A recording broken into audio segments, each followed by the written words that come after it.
बोंधू अशोक खरातचा आणखी एक काळा कारनामा समोर आलाय। तुर्की मधाच्या नावाखाली खरातकडून फसवणूक करण्यात येते। शक्तिवर्धक मधाचा दावा करत नागरिकांना गंडा घालण्यात आलाय। 1 किलो मध तब्बल 9 लाख रुपयात विकायचा। लैंगिक अडचणी घेऊन येणाऱ्यांना मधाची विक्री केली जायची। एल्वी शनीची विक्री करताना ते तुर्कीच्या समुद्रात खोल गुहेतून मिळत असल्याचा दावा करत त्याची विक्री केली जायची। महागड्या दरानं मध विक्री करून आलेली रक्कम त्याच्या ट्रस्टच्या नावे ब्लॅक मनी वाईट केल्याचं समोर आलेलं आहे। खरातनं कशा प्रकारे भोंदूगिरीचा बाजार मांडला होता पाहूयात ग्राफिकच्या माध्यमातून। तुर्की मग शक्तिवर्धक असल्याचा दावा तो करायचा। 1 किलो मधाची बाटली 9 लाख रुपयात विकायचा। लैंगिक अडचणी घेऊन येणाऱ्यांना या मधाची विक्री केली जायची। एल्वी शनीची विक्री करताना ते तुर्कीच्या समुद्रात खोल गुहेतून मिळत असल्याचा दावा केला जायचा। बाजारात 100 रुपये किलोनं मिळणारं साधे चिंचोके लाखो रुपयांना विकायचा। एका चिंचोक्यासाठी तब्बल 1 लाख रुपये त्याने उकळलेत।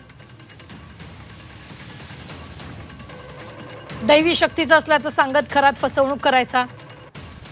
नकली नाग वाघाची कातडी दाखवत फसवणूक करायचा। आर्थिक भरभराटीसाठी वेगवेगळ्या पूजेच्या नावाखाली फसवणूक करायचा। रिमोट कंट्रोलच्या आधारे नकली प्लास्टिकच्या 20 फुटाच्या नागाच्या हालचाली व्हायच्या। पूजा सुरू झाली की तंत्रमंत्र करत भल्या मोठ्या नागाला तो स्वतःकडे बोलवायचा। नाग देखील सरपटत त्याच्या समोर येऊन फणा काढून उभा राहायचा। सापासोबतच वाघाची कातडीही समोर यायची। खरात सांगेल त्या पद्धतीनं नाग हालचाली करायचा। त्यानंतर खरातच्या आदेशावरून साप निघूनही जायचा।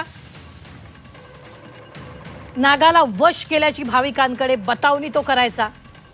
दैवी शक्ती असल्याचं सांगत नकली खडे तो विकायचा। बाजारातले 200-250 रुपयांना मिळणारे खडे 2 ते 2.5 लाखात विकायचा।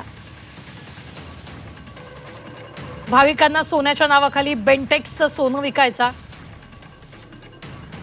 खरात ओशो जल बनवायचा। एका कफ सिरप मध्ये पाणी टाकायचा। त्यामध्ये त्या पाण्यात कुटून वायग्रा टाकून ओशो जल बनवायचा।